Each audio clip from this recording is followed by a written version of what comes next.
Well, we've been participating in Race for the Cure for years. I think Holly's first Race for the Cure, she was like 8 years old. We are not survivors. However, my aunt is one of the oldest surviving people who are in the Midwest tamoxifen trials. So, she's a big influence in what we do. And so this kind of came about just because we wanted to be able to do something for the community, something to just give back. And so last year, about this time, we started thinking about it. There wasn't quite enough time to pull it off the way we wanted to. So we've been working on this about a year now. And we decided just to call Sherry from the Tulsa Komen and see if they wanted to partner in this with us. And so they have just been huge with us. But it's been a real dream of mine to be able to do something like this, and quite a blessing that we've got a vehicle in which we can do something like this for the community, and to be able to do a survivor's brew, to honor them and all they've been through, and to try and give hope for anybody who is going through this now. That 1 in 8 is a big reality as far as the number of women that are identified. And as our families grow, we don't want to see that 1 in 8 affect us. And so we will walk, and we will raise money, and we will brew beer, and we will do whatever we can to raise funds to try and help beat this beast. What we're doing this year is a saison that we've had here in the past. It's really, really a very nice, tasty beer. I'm going to give a hats off to the guys at Joy Thief, because the original beer that we did was a collaboration with them. And so these guys were really instrumental in getting our base beer done. What we've done is we're testing out 3 different adjuncts. So we've got a guava, we've got a passion fruit, and we've got a strawberry. And we've been testing it in the brew house for about 2 weeks now.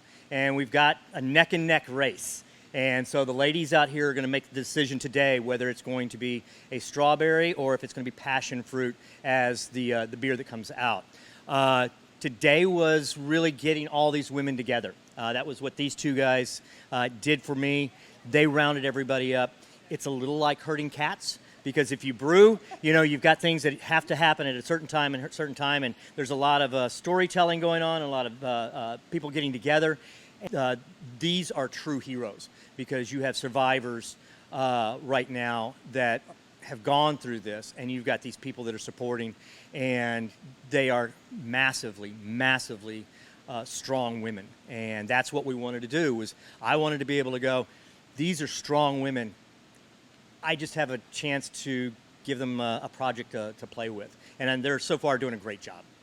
After the Susan Komen Race for the Cure on September 24th, we are going to have an after party here at the Cape Brewing Company, and we are going to have female singers and vocal artists playing throughout the day. We're going to have the Spud truck and some more food trucks coming out to support. We've had different companies help donate to launch the event, and we're going to be releasing our brew to celebrate the Komen and breast cancer, and proceeds will go back to Komen. And then all of this will happen immediately following the race. I am a survivor, just barely under a year since diagnosis and treatment. My doctor found a lump in my right breast. Thank goodness. We caught it early. My story is one of early detection and amazing health care, thank goodness.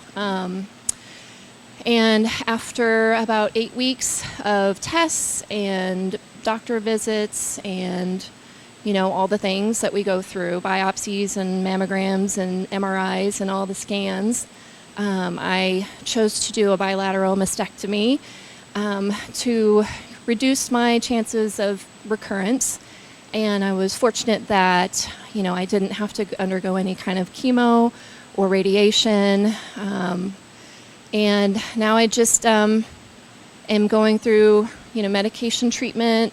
My form of cancer was hormone receptor positive, HER2 protein negative. I think it's one of the most common forms and one of the most easily treatable forms.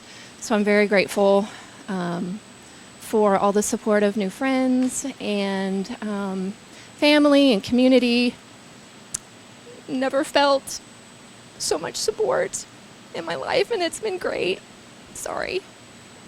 But, so I'm honored to be a part of this event here at Cape Brewing. I'm basically a neighbor. I'm just down the street from them, and it's just an amazing place to feel the sisterhood and the love of our pink family, and I'm just happy to be here.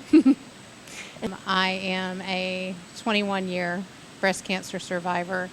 I was diagnosed when I was 34 years old. I found a lump, and at that time on the news, I could hear stories about finding your self-detection, finding a lump. 9 times out of 10, it was nothing. You enter the breast cancer community. I had a doctor who said, let's check it out anyway. And it turned out to be an infiltrating ductal, HER2 positive, hormone receptor negative, no family history, no idea why I had it, but I was fortunate that my doctor took those extra steps and made the extra tests and starting my treatment. I had chemotherapy, radiation, and just under a year later at a mammogram, they found microcalcifications. So I then had to go through another year of chemotherapy, and I had a double mastectomy.